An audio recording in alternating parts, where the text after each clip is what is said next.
Muy buenas de nuevo, señores, bienvenidos a otro episodio más en el despacho del reconstituyente, sobre el proyecto del reconstituyente. Hoy quiero iniciar hablándoos del hombre amoral, porque os dejé en la sesión 0 unas lecturas entre las cuales estaba el hombre amoral y el hombre subjetivista. El hombre amoral es aquel que siempre se pregunta él, ¿por qué debería hacer yo algo? Como por ejemplo votar o manifestarme por bienes nobles. Como reivindicar la identidad del loable pueblo español, que hoy está siendo exterminado con estas ideologías. O denunciar el genocidio de los cristianos por todo el mundo. Que curiosamente los que siempre lo atacan son el comunismo y el islamismo. El cristianismo, doctrina ius humanista por excelencia, al igual que la identidad del pueblo español, por basarse profundamente en ella. ¿Por qué debería yo estudiar, ilustrarme más allá del ámbito académico? Nido hoy de doctrinas anti-ius humanistas, cierto. Quizás esta última sea la excepción al por qué debería hacer yo algo, ¿no? Si nos perjudica en modo alguno. ¿Por qué debería yo decidir ante el hombre amoral subjetivista? Que no es otro más que el que deja que los demás hagan por él. Porque como él tiene derecho individual a hacer, cree que los demás también lo tienen y sin límites, aunque ello perjudique, por ejemplo, a la humanidad, al ius humanismo. Ya sabéis que yo soy más de papelito, entonces veréis las hojitas y escucharéis el papelito. Por cierto, yo os recomendaría siempre que iniciaseis los vídeos siguientes con un papel y un bolígrafo para tomar apuntes, porque no se va a ir mucho de lo que enseñan en la universidad. Señores, intentaremos enlazar los conocimientos de la ESO, universidad y un poquito de posgrado. Sobre la moral, ¿qué es? ¿Cómo la identifico yo personalmente? O vosotros, a eso me refiero. ¿Cómo surge? ¿Cómo se construye? Etcétera. He elaborado mis proposiciones morales que completan esta tesis. Esto que estáis viendo aquí, este proyecto, es en sí ya una tesis. Lo voy a plantear así. De hecho, vamos a construir todo lo que es el sistema normativo a partir de la whiteboard de Microsoft. Creo que es de Microsoft. Pero como es infinita, ahí nos dará para extendernos. Y conforme al derecho positivo, ius humanista, señores. Cohesión, coherencia, la conexidad, y hablaremos de todo ahí. De todo lo que se habla en derecho y más. Que sean mis proposiciones morales. Y que las pondré a vuestra disposición a final de este mes y a demanda. Sabed, sí, que la importancia de la moral de un pueblo es tan esencial como saber distinguir el bien del mal, lo correcto de lo incorrecto, en relación a los buenos usos y costumbres de una sociedad, de una misma identidad, dejando al margen cualquier definición mecánica que se encuentre tanto en redes sociales como en cualquier libro de texto. Es pues ese hombre amoral con el que hay que acabar. No como un acto violento, obviamente, ya que está en nosotros mismos, reside en nosotros y debe ser un acto plenamente voluntario y consciente de transformación. Y con el subjetivista, por supuesto, porque nadie puede decidir por nosotros lo que depende de una identidad común, el pueblo español. La moral es, pues, signo de personalidad colectiva de una identidad, y la del pueblo español es ius humanista por excelencia, por ser cristiana, como he comentado antes. Cabe preguntarse si el estructuralismo aplicado que emana de la sociedad socialista, del Estado en estos días, imbuye una moral sintética a la sociedad española.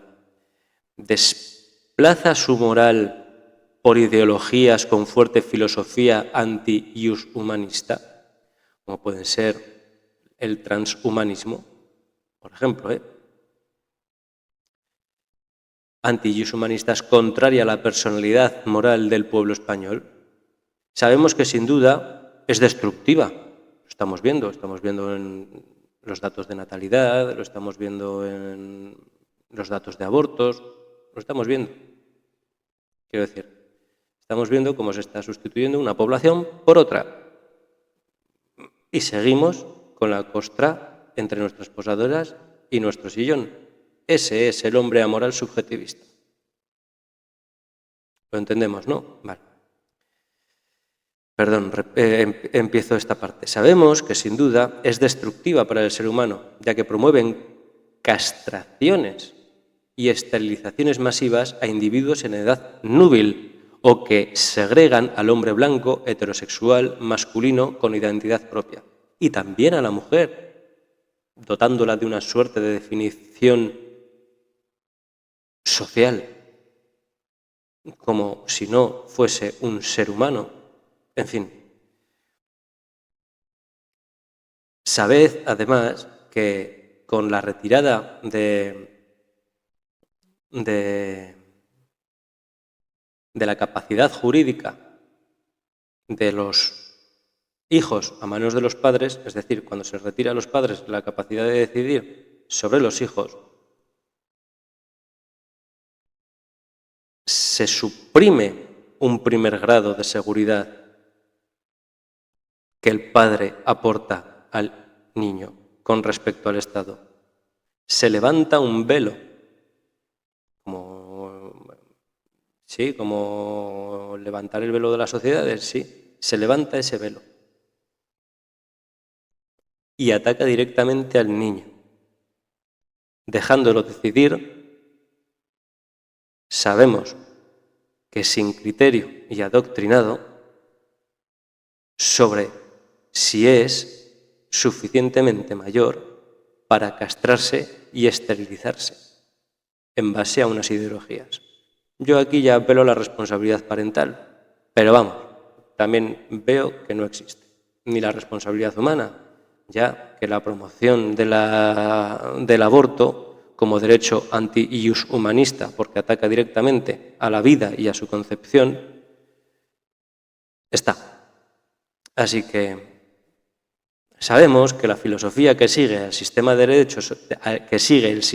derechos socialista no es la filosofía del bien y la acción, que se basa en los actos del ser humano, que sean buenos, malos, perjudiciales, no perjudiciales, la no maleficencia. Vale, la filosofía del bien y la acción, que juzga al ser humano en función de si sus actos son buenos o malos, según la identidad moral de un pueblo. O personalidad moral, si se prefiere. Sabemos que la base filosófica del sistema socialista se basa en una metaética ontológica que procede de la filosofía del ser y la realidad, con fuerte calado en la ontología psicológica que se centra en la naturaleza del ser, que crea su propio ser, que yo aquí llamaré conciencia colectiva, por ser la metaética no cognitiva de base ontológica psicológica. ¿O va a sonar a chino esto? Si no habéis estudiado. Yo recuerdo que intentaron eliminar la filosofía en los estudios básicos. Que yo lo entiendo, que estéis perdidos. Seguid. Sin más, que estas cosas también se cogen con la práctica. Y lo explicaré más en detalle, lo que es cognitivo y no cognitivo. Es más, os dejaré al final una muestra de la pizarra que haremos, ¿vale? De base ontológica psicológica, que ha creado un menoscabo psicológico masivo en un gran conjunto de la sociedad, tanto, señores, como para aplaudir la violencia a otro ser humano. Esto lo sabemos, lo estamos viendo, hasta ese punto ha llegado ese menoscabo psicológico. Ha creado soldados, clientes, y que con ello ha vuelto del revés la psique de esos individuos, normalizando su realidad, que ha afectado a la población esa nueva disposición de la realidad hasta provocar una psicosis colectiva contraria al Estatuto de la Corte Penal Internacional. Y en el momento en el que, señores, hay violencia, hay psicosis. ¿Vale? Y este es el mayor conflicto entre el Poder Ejecutivo y el Poder Judicial, mientras el Ejecutivo sigue una filosofía que criminaliza a la sociedad por ser, por ejemplo, blanco, heterosexual, masculino, español, cristiano, disidente de toda su ideología, creando incluso responsabilidades jurídicas de propio para ello, son las que se llaman ad hoc. El Poder Judicial está sujeto a la criminalidad del individuo por los actos que perjudican al individuo como parte de una sociedad, analizando los actos lesivos y no a los seres lesivos. ¿Verdad que es malo criminalizar a un ser humano por padecer una patología o una enfermedad, para que se entienda mejor, psiquiátrica o psicológica? Estigmas los llamaban entonces. ¿Por qué es bueno criminalizar a quien no las padece? Aunque las padeciera, que quiero decir, eso ya me he referido. Como he dicho, ese es el principal problema entre el Ejecutivo y el Judicial en los contextos instrumentalistas del derecho. Pero también, como he argumentado, es el principal problema al que se enfrenta nuestra sociedad. Esto es altamente perjudicial para el iushumanismo, por atentar directamente contra el ser humano, por ser y no por hacer. ¿Es el uso del sistema de derecho socialista contrario, pues, a los derechos humanos? Sí, sin duda, y más cuando en una cultura de la manipulación que ejecutan a la perfección, ya contravienen ese mismo iushumanismo que está positivizado en la Declaración Universal de los Derechos Humanos. Semántica dicha manipulación, pero no queda allí esa manipulación, aunque sí afecta directamente cuando se instrumentaliza el derecho, ya que nos imbuye esa moral sintética con trasfondo dictatorial que modifica los comportamientos humanos, porque modifica el acuerdo humano, esa realidad social. ¿Es pues un estructuralismo aplicado? Sí. Os he hablado del hombre amoral y que debemos, en estas circunstancias al menos, abandonarlo, y al subjetivista también. He hablado de la filosofía que va más allá de la ética, concepto y método que estudia los valores y principios morales que rigen el comportamiento de los individuos que componen una sociedad. Metaética. He hecho un bosquejo sobre la ontología, el mayor conflicto entre el Ejecutivo y el Judicial, y he expuesto el mayor problema al que se enfrenta nuestra sociedad y cómo ha intervenido la instrumentalización del derecho mediante un estructuralismo aplicado. Queda pues distinguir, aparte por ser muy importante,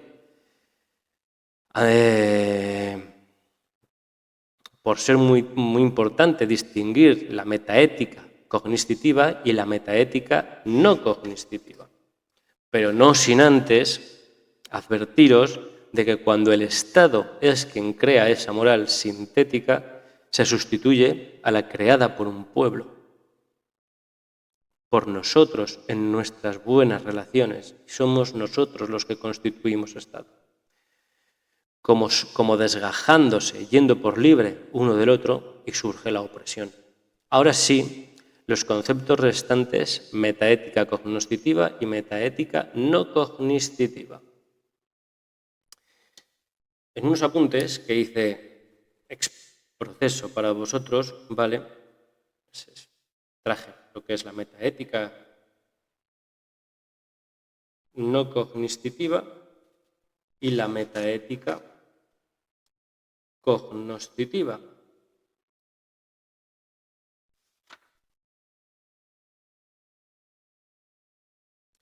La metaética no cognitiva sostiene que los juicios morales no expresan proposiciones susceptibles de ser verdaderas o falsas. No son afirmaciones de conocimiento. No son afirmaciones de conocimiento. El otro día os hablé de la dialéctica erística, retórica política, si se quiere, o retórica de parvulario, porque solo queda que se tiren heces los unos con los otros en nuestra bella domus aurea, que sería el Parlamento. ¿Vale?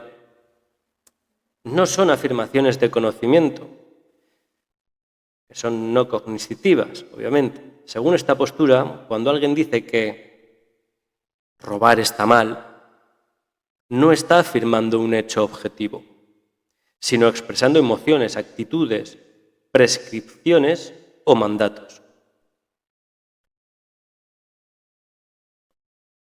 Características como, por ejemplo, negación de la verdad, o del valor de la verdad, mejor dicho, la ética emotivista y prescriptivista. Ayer, Stevenson, Hare son algunos autores. Oposición al cognoscitivismo. Entonces, ¿qué sería el cognoscitivismo? Si no nos cabe más que deducir que puede ser el racionalismo. Intentar desprendernos de esa emotividad que se nos ha imbuido desde la función del lenguaje.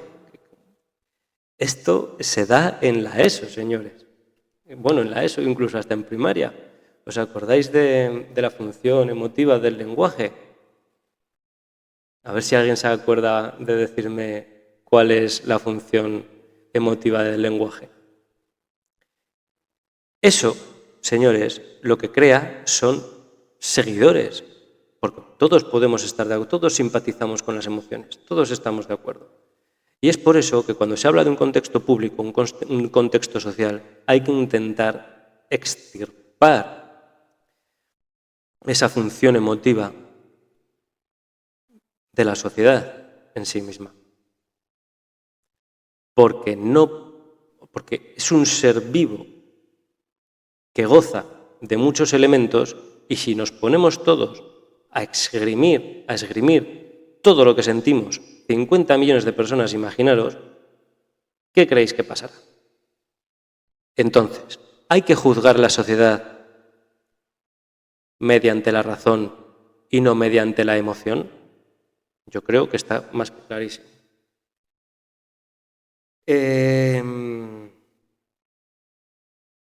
Quiero también, antes de seguir con una lectura que tengo programada para vosotros, ¿vale? La tengo aquí, sobre la identidad, sobre la personalidad del pueblo español, un elemento histórico, ¿vale? Sobre qué es un juicio moral, que no es más que un acto por el que se evalúa una acción.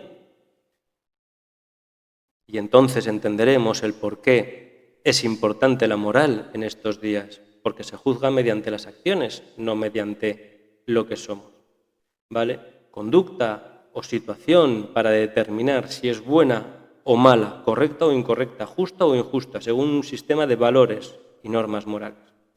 Permite diferenciar entre influido por la familia, la educación y el entorno social, y se basa tanto en la reflexión racional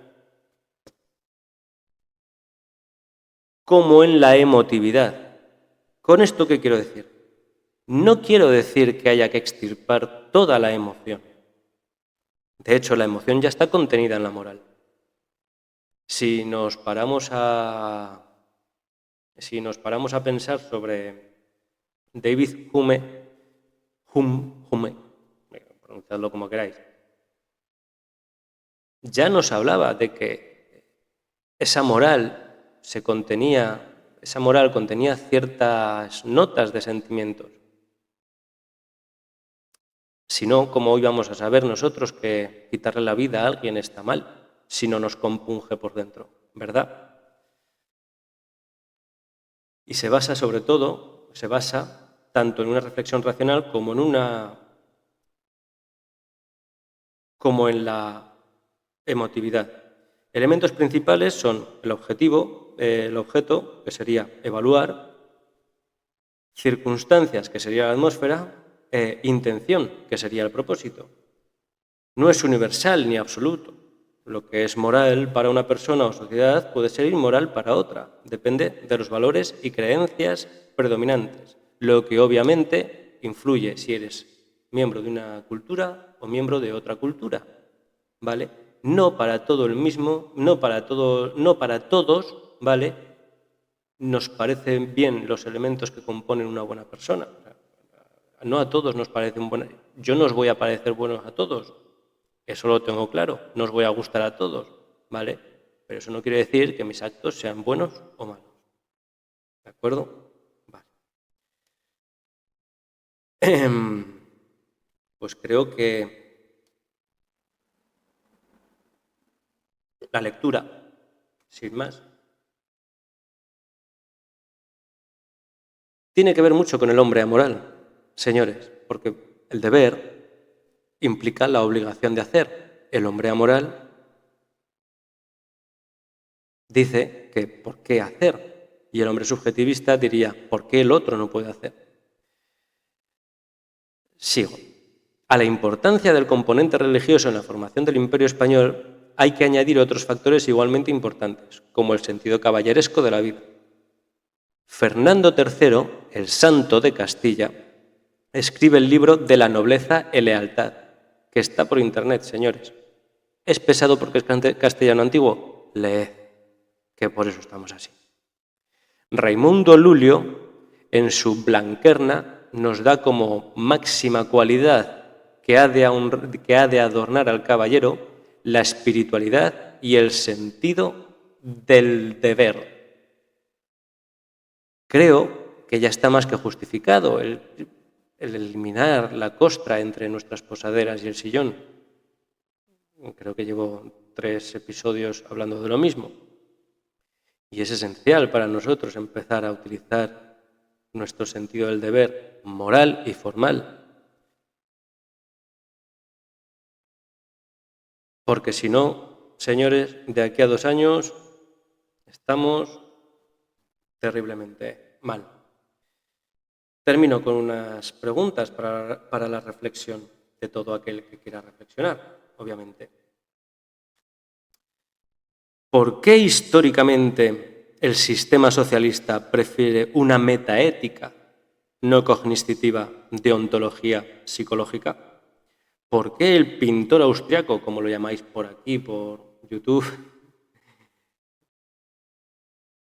que, bueno,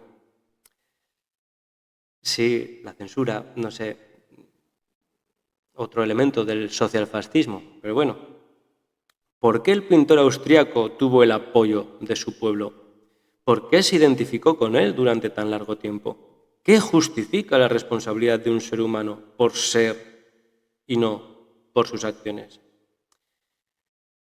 Los nazis, vale, y otro sistema de derecho que tienen ellos. Yo con esto dejo aquí este episodio. 23 minutos no me parecen nada malo. Habéis aprendido sobre qué es el hombre, bueno, ya os he hecho un resumen antes, sobre el hombre moral, el subjetivista, el conflicto entre el poder ejecutivo y el poder judicial, el mayor conflicto que tenemos nosotros por la desunión, en este mismo contexto, por cierto. Y creo que es la base para solucionarlo. Cuidaros que en este proceso colonizador islámico, señores, nos tenemos que proteger los unos a los otros. Pasad buen día. Bueno, como epílogo a todas las sesiones, señores, quiero resumir en puntos este proyecto, ¿vale? Por ejemplo, el primero, me gustaría indicar la iniciativa del reconstituyente, esa denuncia conjunta y pública de las contravenciones de los derechos humanos que sufre el pueblo español por parte de nuestros políticos. El genocidio del pueblo español por el ataque directo y constante a nuestra identidad y el genocidio a todos los cristianos en los países islámicos y a manos de ellos. Os recuerdo que somos cristianos y estamos sufriendo una colonización islámica, efectivamente. Señores, con la fautoría, que no es más que una cooperación. La fautoría es un sinónimo de cooperación. Con la fautoría de nuestros representantes. 2.